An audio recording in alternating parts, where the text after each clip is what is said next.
Il est vivant. Jésus est ressuscité, puis il a dit. On t'a dit quand Jésus est ressuscité, on dit qu'il est resté dans le tombeau. Amen.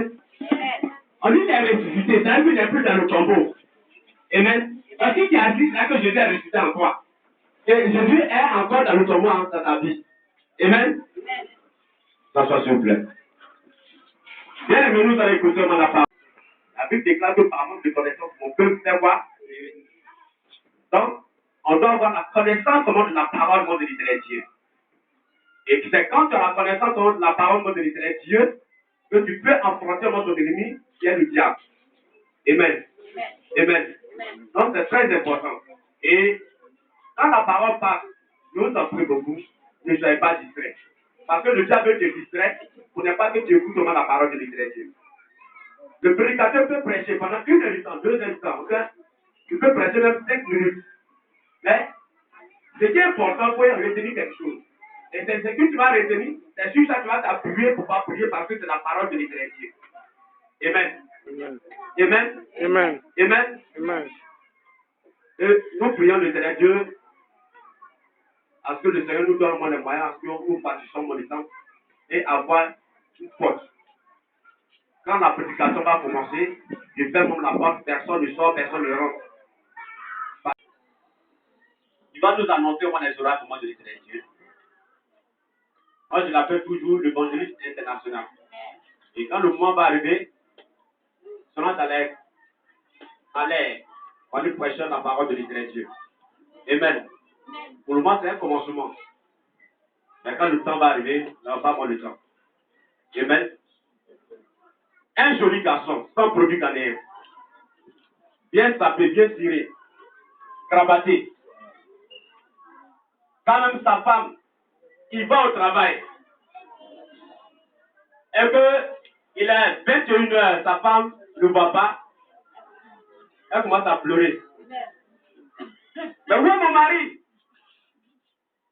En pensant que quelqu'un d'autre l'a retenu là-bas. Mais cet homme, bien aimé. Le jour où moi j'ai appris que cette femme a attiré cet homme-là, j'ai dit, mais toi, tu as beaucoup prié d'elle. Gloire à Dieu. Alléluia. Et c'est quelqu'un qui aime beaucoup l'Éternel Dieu, il aime la vérité. Amen. Et sous le mot de l'acclamation, nous allons appeler ici l'évangéliste international. Jean-Jacques va nous annoncer la gloire de Dieu.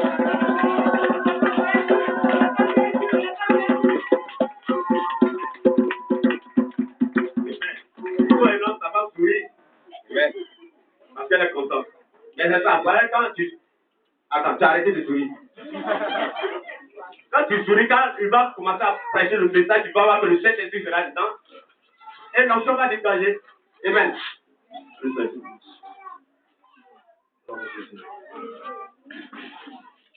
voudrais demander à chacun d'entre nous de partager.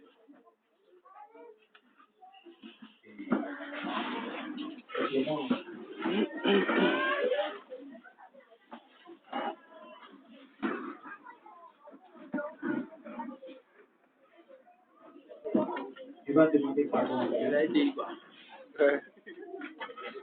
De toute action confuse. C'était aujourd'hui.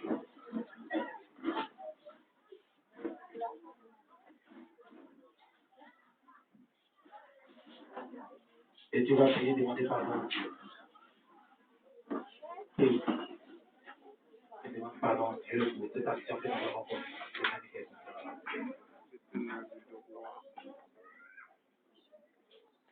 Nous te confions ce moment précis. Et cet esprit, je te confie le culte et le message qui va sortir. Je demande à ce que tu contrôles la salle, que nous diriges et que nous enseignes selon ta volonté. Gloire à toi, Père Céleste, au nom de Jésus-Christ. Amen. Gloire à Jésus. Nous allons ce matin parler d'un élément clé.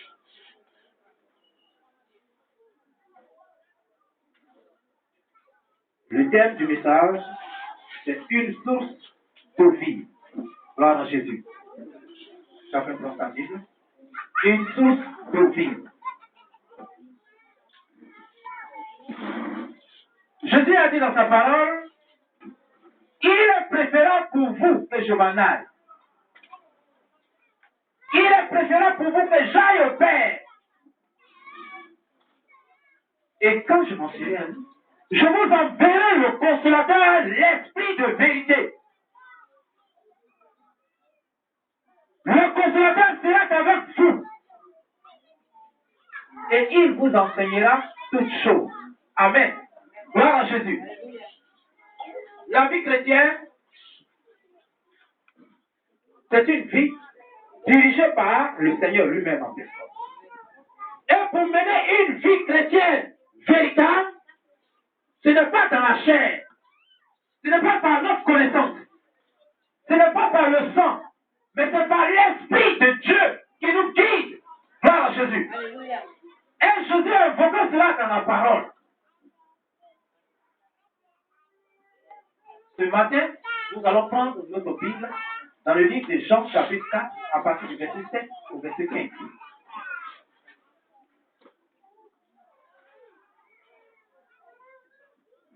Je demande à quelqu'un de lire Jean, chapitre 4, à partir du verset 7 au verset 15.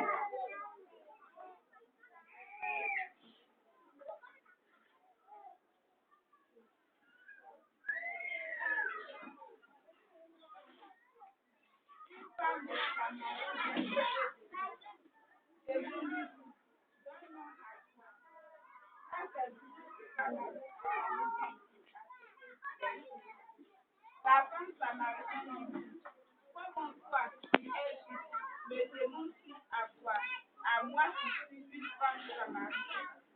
Les Juifs en effet n'ont pas de relation avec les Samaritains. Jésus lui répondit, si tu connaissais le don de Dieu, et qui est celui à qui Dieu.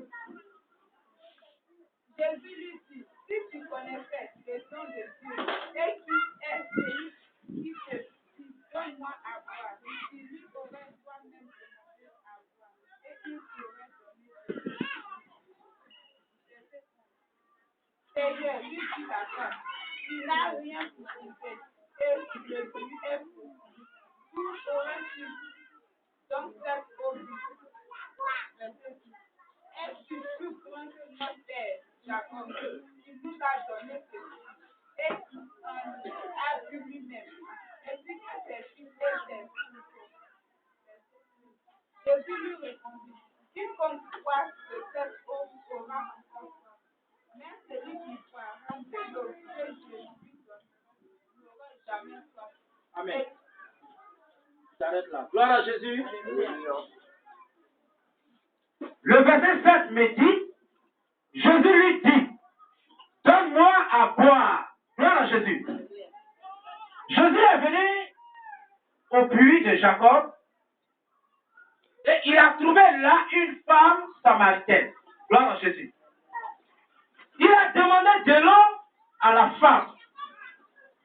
Et la femme a dit, il n'y a pas de relation, il n'y a pas de contact, il n'y a pas de relation entre les Juifs et les Samaritains.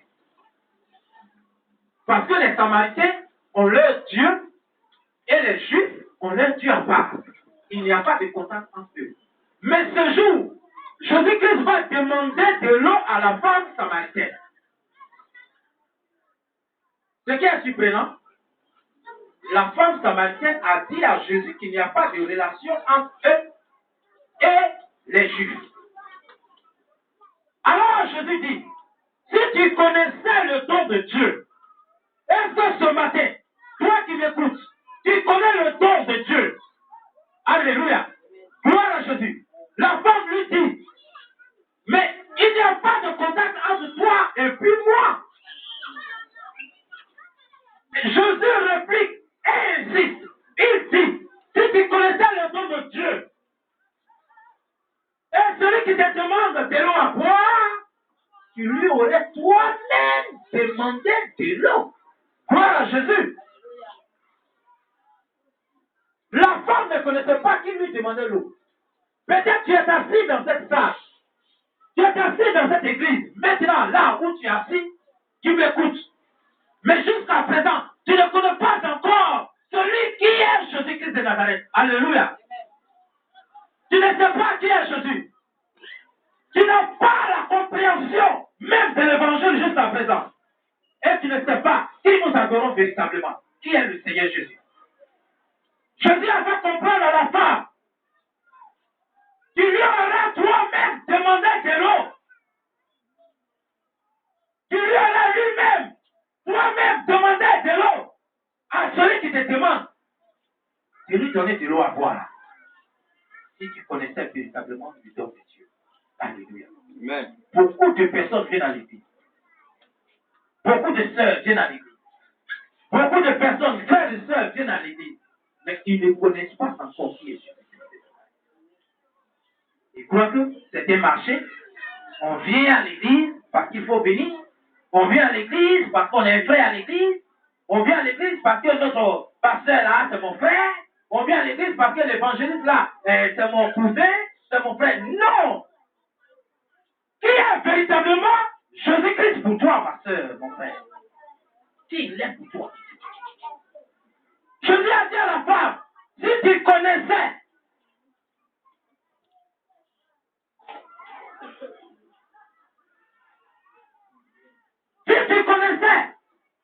celui qui te demande de l'eau, tu lui aurais toi-même demandé de l'eau à boire. Mais la femme n'a pas pu demander l'eau à Jésus-Christ, de lui donner l'eau dont Jésus parle, parce qu'elle ne connaissait pas Jésus. Elle ne savait pas qui était Jésus. Elle ne connaissait pas la vie de Jésus. Elle ne sait pas qui est véritablement le Seigneur qui est devant lui. Vous venez à l'église il y a longtemps, mais vous n'avez pas encore cherché à connaître véritablement le Seigneur Jésus. Alléluia.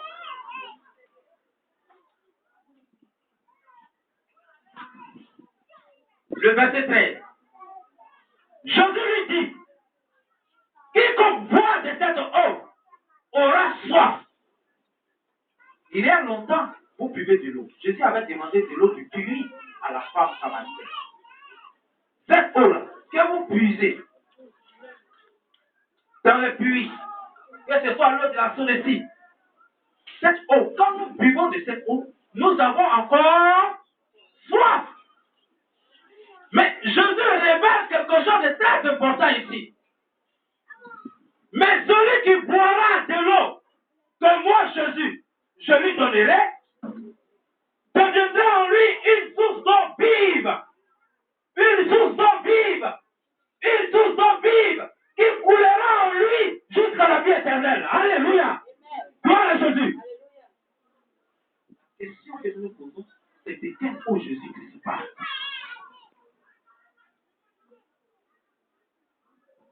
Celui qui boira de l'eau que Jésus-Christ donnera, cette eau-là deviendra en lui une source d'eau vive.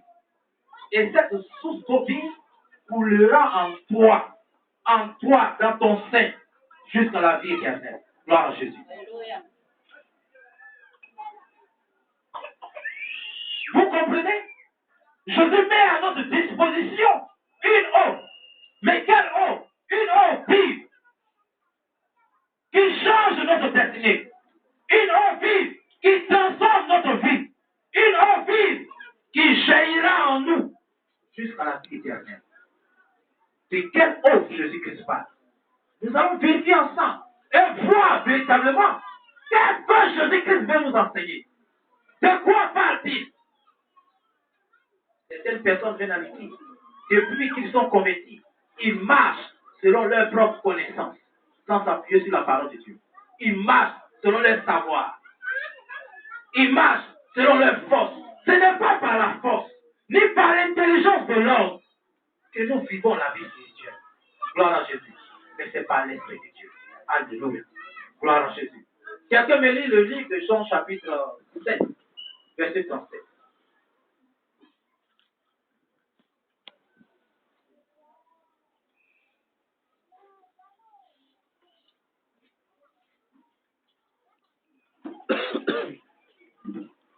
Jean chapitre 7, verset 37.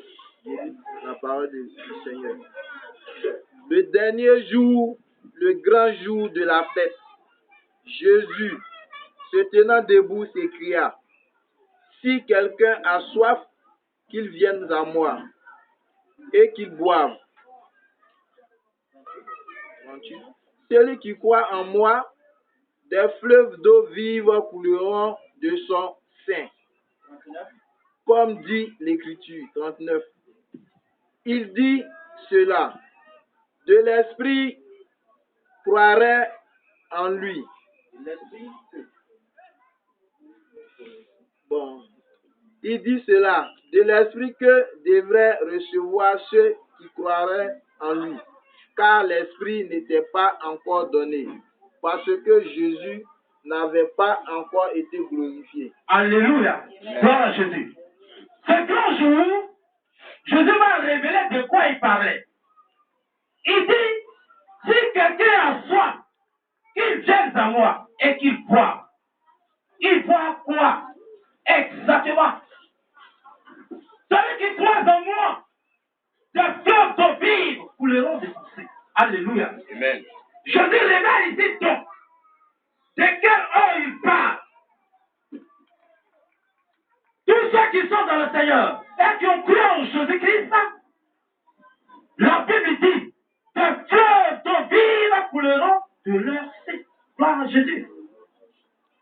Et tout juste en bas, il révèle, la Bible dit, il dit cela de l'esprit qu'allait recevoir ceux qui croiraient en Jésus-Christ.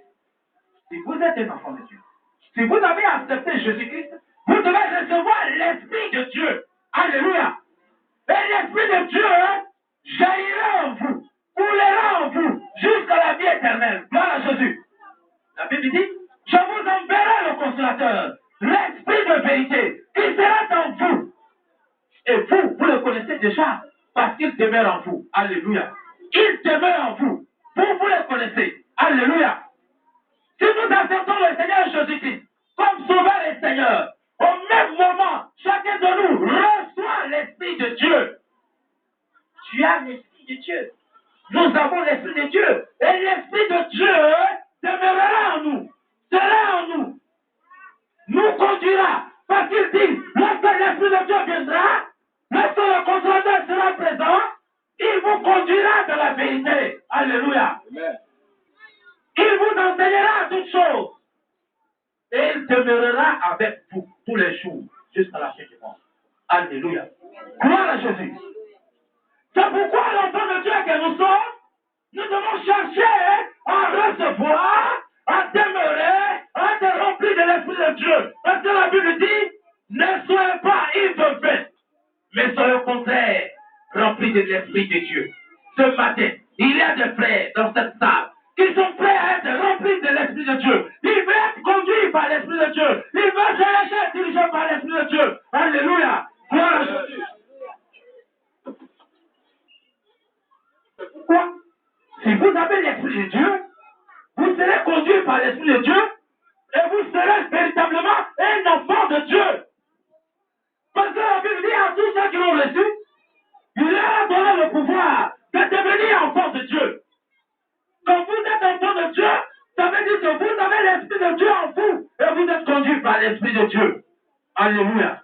Gloire à Jésus. Chacun de nous doit se maintenir et se laisser guider par l'Esprit de Dieu. Gloire à Jésus. Et c'est ce que Jésus révèle à ses enfants.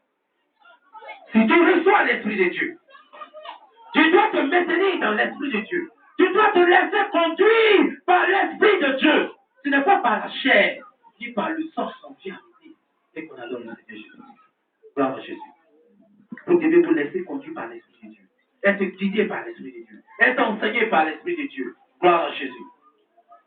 Et si nous sommes conduits par l'Esprit de Dieu, l'Esprit de Dieu va se manifester dans notre vie et va nous diriger, va nous conduire et va nous enseigner tous les jours. Gloire à Jésus.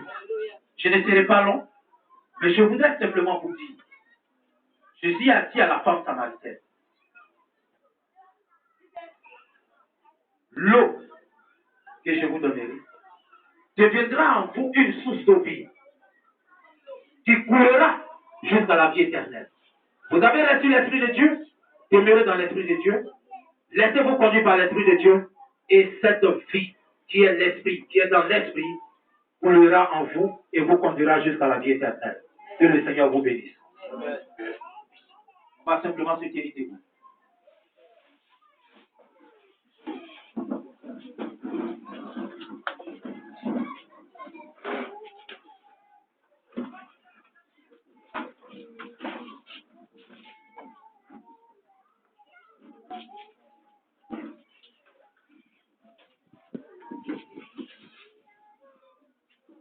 Tu vas simplement ce matin lever la main vers le Seigneur.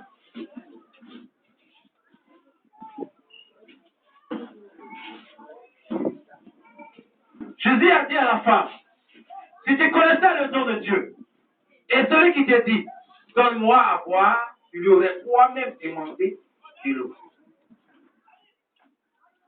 Ce matin, la seule chose que Jésus-Christ demande, c'est que tu arrives à lui demander de l'eau. Et cette eau deviendra en toi une source d'eau vive. Tu vas ouvrir la bouche.